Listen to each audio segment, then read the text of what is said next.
Hello, welcome to Mina's bookshelf. Um, Today I'm doing a walkthrough and review of a seasonal deck, a newer release by US Games. It's the Happy Halloween Tarot by Sonia, Soni Graves. I remember this deck. It used to be an independently produced deck a while ago, and it was picked up by US Games, and that was great news because when I saw it, I was thrilled. Um, I would like to thank US Games Incorporated System for the treat. They offered a review copy in exchange for an unbiased review. So here I am in this impromptu video. Nowadays on Mina's bookshelf, that's how we roll. Too busy, very, very busy. Which I guess it's a good thing. It's a positive thing. Extremely busy, so it's been a little bit hard to plan reviews and readings lately. But I'll come back. I'll come back later or tomorrow for some live reading. So if you want to pop in and put in a question, I'll answer the for you your queries for free. All right.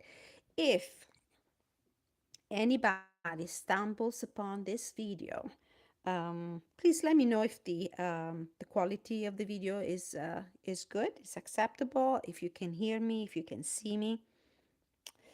All right, so we're gonna take a look at the deck. We're gonna compare it to uh, a Rider-Waite-Smith just to have an idea on of the how close it is to the Rider-Waite-Smith system and symbolism and tradition. For me, this is a great collector piece, and I'm so happy it became available in mass market edition since I was never able to put my hands on a copy of the indie version. Beautiful. Love. Precious keepsake box. Pretty big. It's not one of those duck boxes. It's nice and big. There's the UV spot glossing for the name of the deck. Happy Halloween Tarot. Um, the use of color is limited to three or four typical Halloween themed colors. So we have whites, we have yellows and orange and black. All right. From the back, a preview of three of the cards. The delightful Happy Halloween Tarot is sure to lift your spirits, literally. Soni Graves found inspiration in iconic vintage Halloween art, as well as her own childhood Halloween memories and the joy they brought her. She used a festive candy corn color palette and included her favorite spooky creatures, including skeletons, witches, pumpkins, and hats. As an homage to her Latin heritage, she chose to use Spanglish titles and gender neutral descriptions for the core cards. The deck includes 78 cards with black glitter edges and 128 pages illustrated guidebook with custom spreads. The deck reminds me a lot of another iconic US Games Halloween themed deck, the Halloween Tarot. But the main difference is that this old deck, this one has been around for quite some time, um, is religiously follow the Rider-Waite system. Let's see if we can get it focused. In the sense that it represents the scenes as they are on the in a Rider-Waite-Smith deck. Fully scenic. Mm.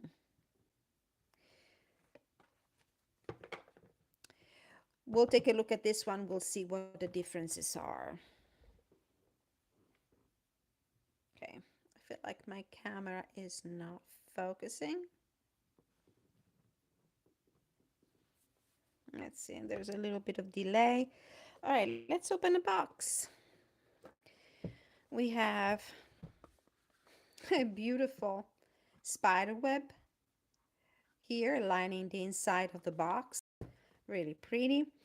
Uh, a pull-up ribbon, a guidebook, which is in black and white. We'll take a look at that. And this is the deck. Look how cute the inside of the box is, the bottom part with the candy corn. Really cute, really cute. I love it. Nice and sturdy with this cradle here for the deck. Really nice.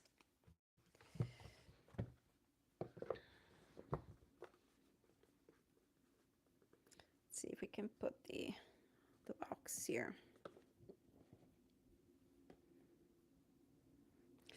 All right, so the deck is printed on a beautiful linen finished cardstock. It feels consistent though. It's not flimsy at all. Nice and flexible, but it feels like it's going to be a resilient uh, deck cardstock. Look at the beautiful details here in the back of the cards. Jack-o'-lanterns, skeletons, spiders, bats. Um, Beautiful. Really nice. And this is the edging. It's actually more matte than sparkly or glittery.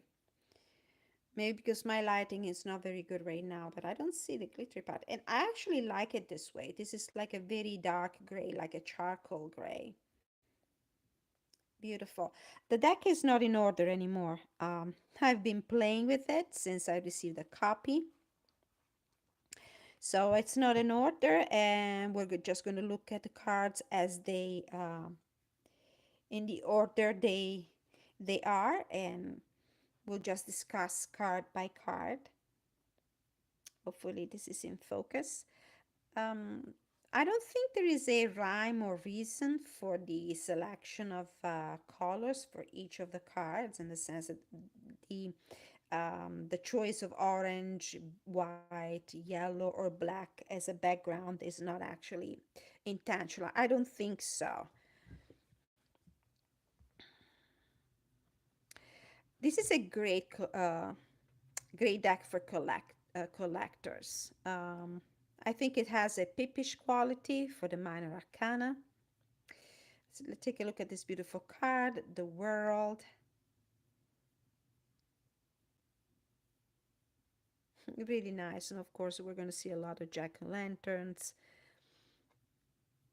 replacing the usual symbols of a Rider-Waite-Smith inspired deck. But I love to see the roses here on the garland here. And we have typically Halloween themed items here, instead of what we normally see in a Rider-Waite-Smith. So we have bats, owls, skulls, and jack-o'-lantern buckets, candy buckets. This is the Three of Wands. As you can see, we don't have the name of the suit anywhere on the card. We only have a little number here on top. And I have to say, for me, for my bad eyes, it was a little bit difficult to spot this number. And if it wasn't for the fact that I know the tarot inside and out, like the back of my hand, I can easily recognize a Three of Wands, even if it's not rendered in a traditional way. If I had to rely on the numbers, that was a little bit tricky for me.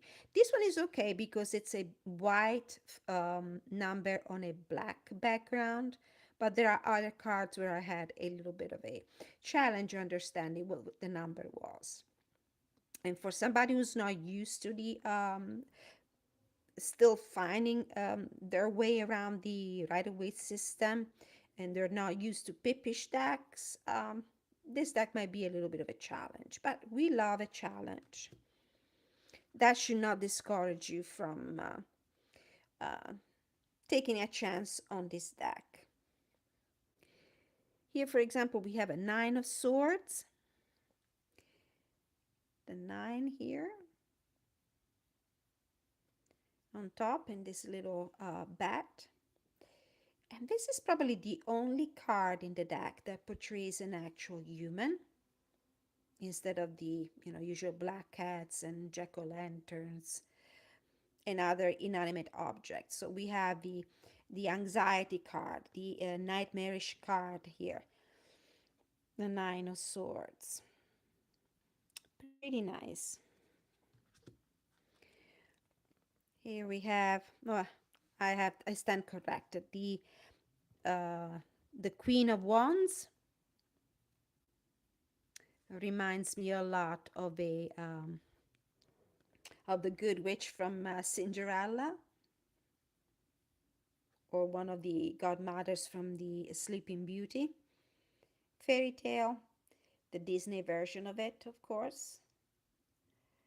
And as the synopsis on the back of the deck mentioned, we have Spanglish here to honor the Latin heritage of the creator, Soni Graves. So we have Reine de Wands. It's a mix of Spanish sounding words for the queen and then the English version of the suit.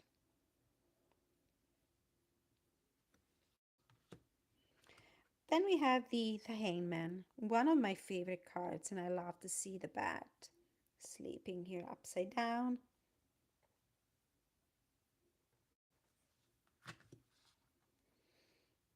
The Three of Swords, nice touch with the addition of the crow here on top of the one of the three swords piercing the heart.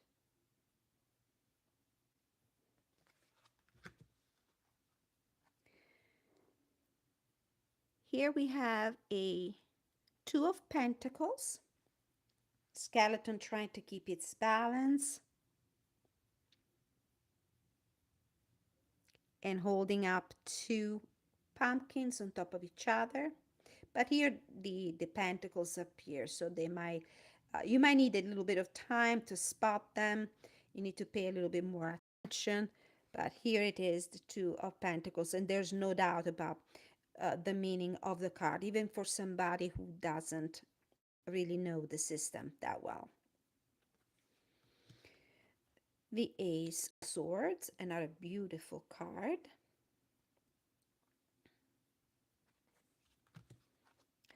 The Nine of Cups with the cauldron, and these, they look like witches' potions going to be mixed all together. This is a departure from a traditional Nine of Cups as normally portrayed in the Rider-Waite system. Then we have the Three of Pentacles, so three little ghosts coming together, putting their efforts together. This conveys the idea of teamwork mainly. Then we have the Eight of Swords. Pretty tough card, especially in the way it's been portrayed here. Pretty hard, but the skeleton is doing it to itself. Could easily use this sword to free itself in a physical and metaphorical sense. Then we have the moon, and I love to see the two canine characters here. Cute little addition with the spider instead of the creature crawling out of the water. I love this combination of color. I love the Halloween color palette. So for me, this is a great addition to my collection. Pretty big collection of decks, and I do have a few great decks for this time of the year, for Samhain, for Halloween. And although it might not become a workhorse for me, I will definitely treasure and use this deck in my readings for this season. The Strength card. So we have the lion and a black cat instead of the lady, using gentle guidance to prevail on the instincts of the lion. Very nice. We have the Emperor, Jack-o'-lantern, the sense of stability, power, authority, sitting on a throne. Here we have the Nine of Wands, and the wands are normally represented in the deck with brooms. Having a hard time focusing again. Let's see.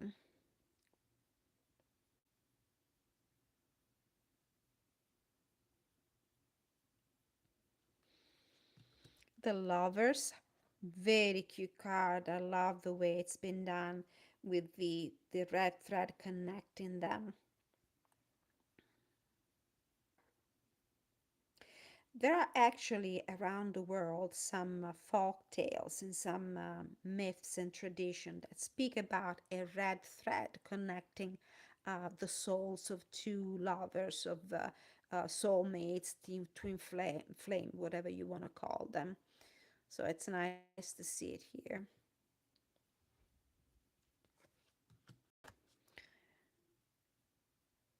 Okay, so this is one of the hard ones for me to identify at first glance. This is an Eight of Cups. Yeah, it's an Eight of Cups. And it's interesting how the creator decided to render this archetype because the sense of stagnation is conveyed by the spider web, where all the cups, all the emotions are kind of trapped and stagnant. We have the page in Spanglish, the Page of Swords. Very interesting. It's a ghost going through mirrors. So, depending on the readings and the questions and the issues you're trying to explore with the tarot, maybe this image might have resonance with you, might have a specific meaning, even if it's not the traditional way to portray, excuse me, the page. Here we have a Four of Pentacles, and I would say, even if there is a feline creature, not a person, not a human being, but we have the idea of greed and possessiveness and control that normally this arcanum means. Then we have the Ace of Pentacles, but all seeds that will eventually uh, bring good fruit to fruition if you are ready to grasp the opportunity, if you are ready to nurture these seeds.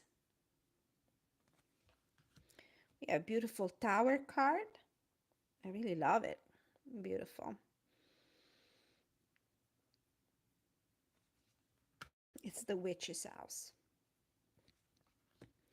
Justice, with our scales perfectly balanced, the heart and the head, and three eyes here holding the scales. Really cute card. Then we have a Cavalier de Cups. It would be the Knight of Cups. Interesting depiction.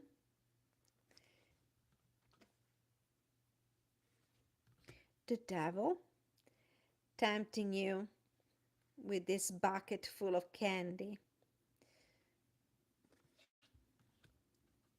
We have the Two of Wands.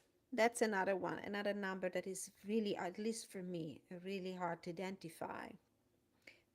So, Two of Wands, very interesting how these two brooms are intertwined. When we normally see two wands representing two possible choices, here the two possible choices become one. Interesting. Then we have the Four of Wands Well, this is definitely a moment of celebration for the spider because her job of completing her spider web is finished. But as you know, spiders are able to do and undo this work repeatedly throughout the day. So this is a an accomplishment, but it's not your final accomplishment. It's not the final completion of the 10. Doesn't have the power of the 10, energetically speaking. The Judgment card.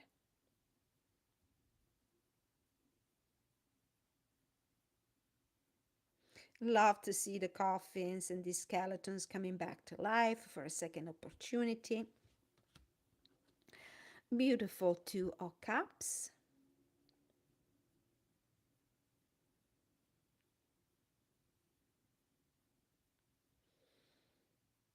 Very nice. Three of Cups. This idea of sharing resources, sharing the joy. Now, of course, this is a very peepish card. We don't have the full scene of three women dancing and having fun and cheering and celebrating happy moments, celebrating their friendship, putting together their resources. It's just three cups, but the fact that the liquid is flowing from one cup to the other, that conveys the idea of sharing. Then we have the Two of Swords, and what a perfect Two of Swords with a skeleton with two heads. Like when we say being of two minds, being of two different minds, not being able to make up our mind, literally.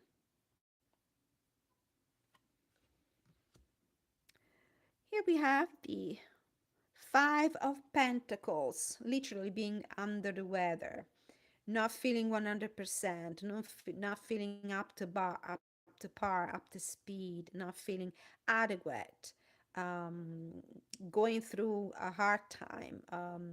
It's about neglect and loss and bad weather, uh, cold days, being left out, weathering the rain. The star with this path here. So the guiding star. This is your guiding star leading you on your path. This is a beautiful card. I really love the way the creator rendered that. Arcanum. The Page of Pentacles. The idea of creativity, starting something new, starting new project, starting a new job, resourcefulness, desire to improve oneself. Then we have the Nine of Pentacles. And look at all these little mice enjoying all the goodies here. The candy in the bucket. This is the Queen of Cups with a big heart here, signifying the connection with their emotional world. And it's interesting the creator used a bat with this little detail here on the heart on their chest, because as you know, the bats are not able to see, so they rely on their own personal radar to find their way. So they trust their intuition, they trust their emotional intuitiveness, so to speak. We have a 10 of wands. Is that a 10? Yes. 10 of wands. 1, 2, 3, 4, 5, 6, 7, 8, 9, 10. Yes, appears like a 10. Yeah, pretty card. Rather confusing. For a moment, it reminded me of the energy, the chaotic energy of a 5 of wands. Wheel of Fortune. Pretty traditional. The Ace of Cups.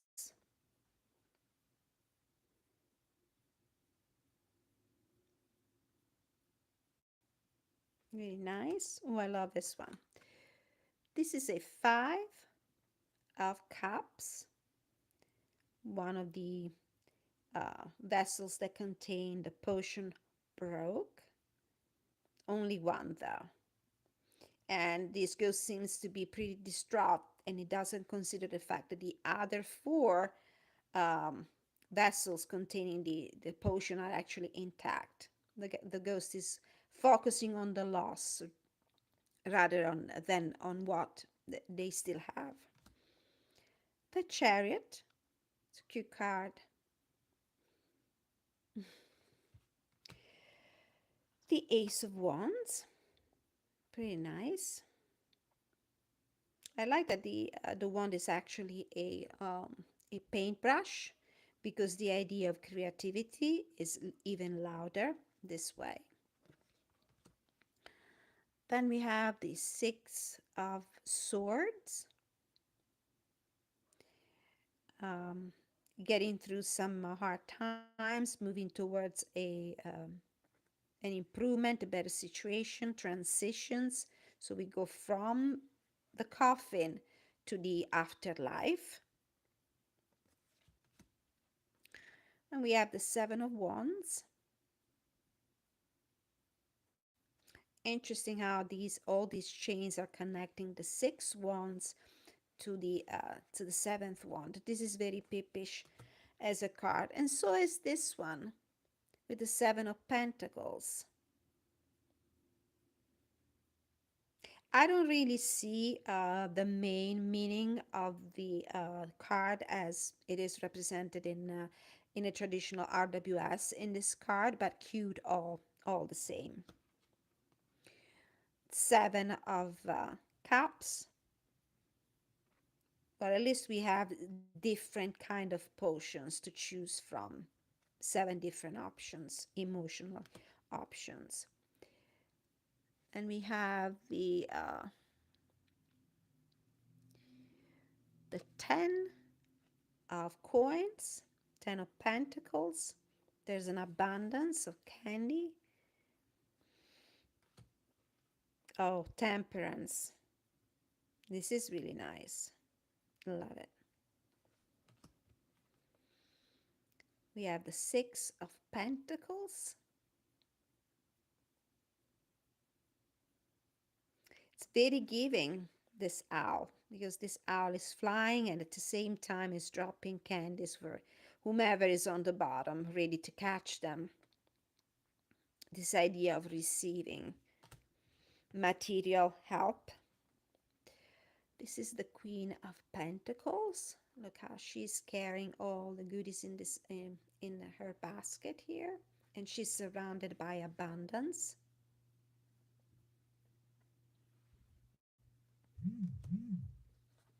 And then we have this is the 10 of Swords. This is another number that is difficult for me to spot. 10 of Swords. This is really the completion, the end, hitting rock bottom, the soul abandoning the physical form of this body here. Then we have the Seven of Swords. Acting on your feet, improvisation, lacking a plan, seizing the moment, trickery, um, underhanded behavior, dishonesty. It's a completely different way to represent that arcanum. So this might be a little difficult for somebody to at least to rely on the artwork to understand what the meaning of the card is in a traditional way. Beautiful death card.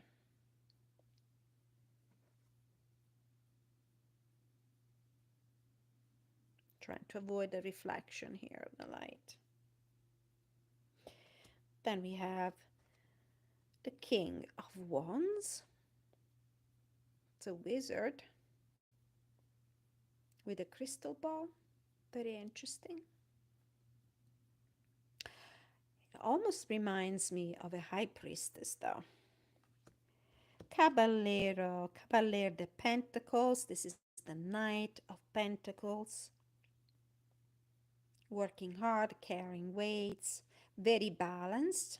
This is what I see also in this depiction of the Arcanum. The Hermit, one of my favorite. Love it. Pretty traditional. The Hierophant, this is a departure from the traditional way of representing the arcanum of the higher learning, wisdom, um, organized religious groups, tradition, with all these candles. But as I said before, if this card comes up in a reading, the artwork might have some resonance with your query that a traditional RWS wouldn't have. Then we have the King of Pentacles.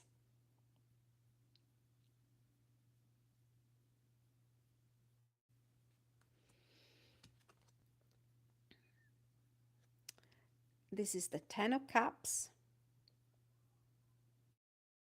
Nice with different drinks here.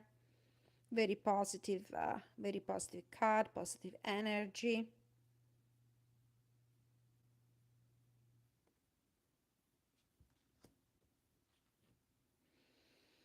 The High Priestess, really nice. I love this card. This one has a vintage poster quality to it.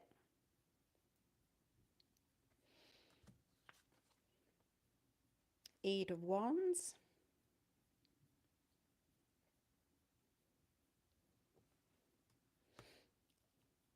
This is the Knight of Swords.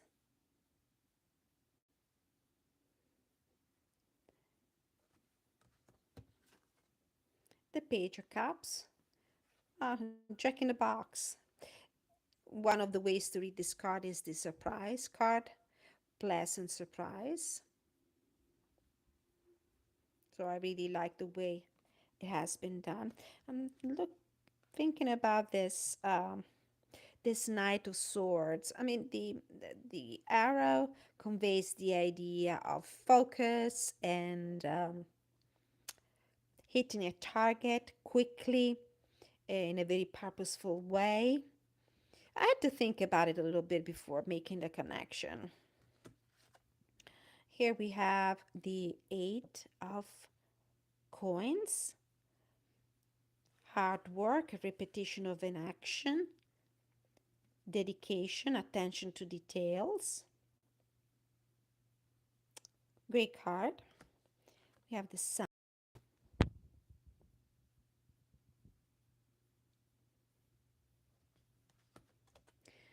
Then we have the Six of, that's a pretty tough one. The Six of Pentacles, I believe. No, we already had the Six of Pentacles. This is the Six.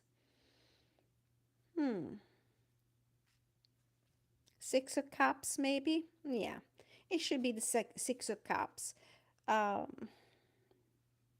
So remembrance, connection to the past, romanticizing the past, the nostalgic remembrance of the past. Knight of Wands, a witch on the broom. We have the, this is the Five of Wands. Yeah, this is another card that is a little difficult to recognize. The King of Cups. Interesting, the Knight of Cups and the King of Cups do not feature any person, any character. They just have the cup and other little Halloween themed items, but not an actual person. However, there is the brain on one side, there's a representation of mind and logic and the heart. And as we know, among the court cards, the King of Cups is the one that has more control on his own emotions. So there's emotional intelligence or emotional balance, self-control. The Fool card, really cute. with a clown standing on a ball. Then we have the Four of Swords, rest, meditation, repose, relaxation, stagnation when it comes to thoughts. The Magician, really cute. As above, so below, with two wands. The Empress, really nice. The idea of fertility and abundance and prosperity. The King of Swords, a ghost. Interesting. The Page of Wands.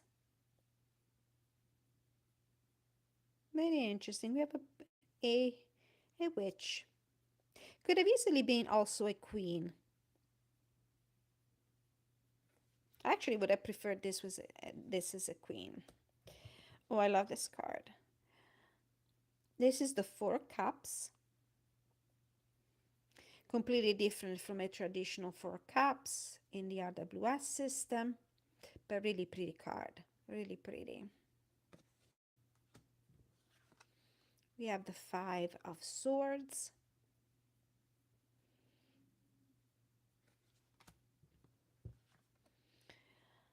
The Queen of Swords, and I love to see books because the idea of learning, studying, reading, it's really embedded in this card and the energy of this court card. Her wisdom comes from knowledge, not only from experience, from studying, communication of all kinds, and the Six of Wands, with this cat soaring in the sky on the back of a broom. All right, let's give a little shuffle, and we're gonna pick a card and read from the guidebook. We'll also take a quick look at the guidebook itself. We go through the layout, spreads if there aren't any. If there are any, oh, the Two of Wands. Bottom of the deck, Magician. Okay, this is a message here for somebody. Well, if you have been hesitating, if you have been on the verge of making some decision of choosing, this is the time for you to have faith in yourself and just go ahead and take action towards the goal that you have in mind, towards the plan you have in mind. So we are out of that phase of planning, considering, evaluating, typical of the Two of Wands. It's time to act now because you have everything you need, all the information you need, all the material assets you need. You're emotionally prepared, you're intellectually prepared to move on, to take the first steps, to act. Okay, so let's see the guidebook. Let's take a quick look. So we have a Crystal Piquet. Thank you so much for being here. So she's right. Can I ask a question? All right, type it away. Is it a question about the deck? Okay, so this is the Happy Halloween tarot. We have a table of contents, acknowledgements. So we have a Halloween poem. Actually nice.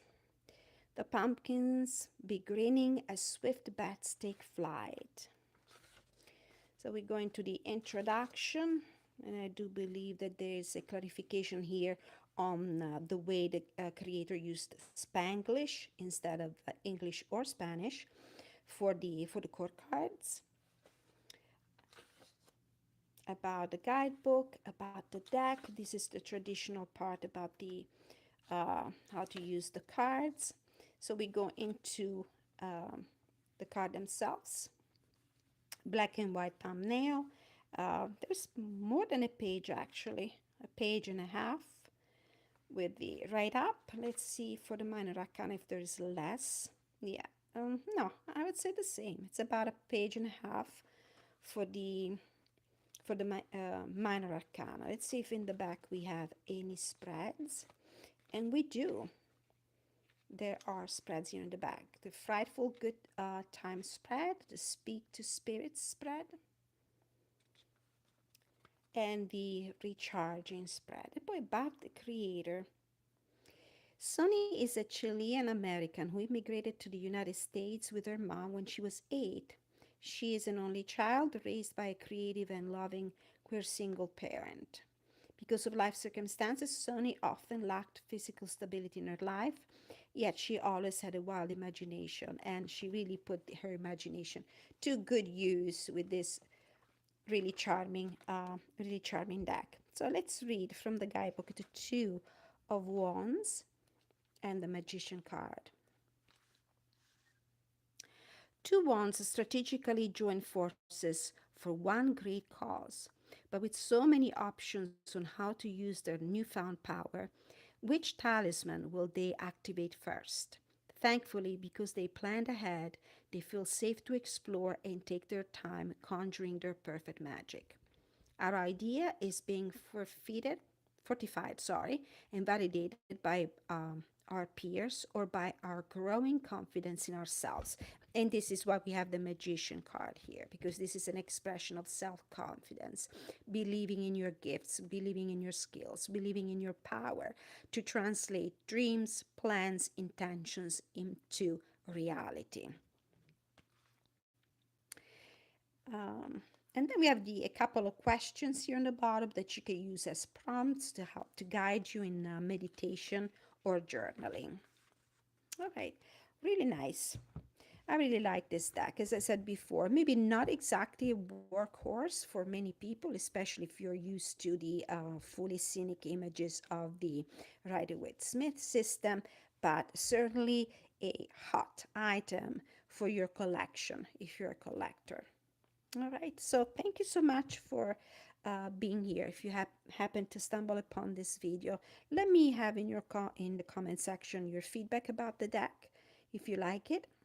I see somebody posted wrote a question here. Can I ask a question? Let me know. You can actually look at the replay of this video later on, and if you have a question about the deck, I would be more than happy to answer. So let me know what your feedback is. Like, share, subscribe, hit the notification bell for future uploads. You can take a look at the description of this video for the email address you can contact for requesting personal readings. And until I see you next time, many blessings.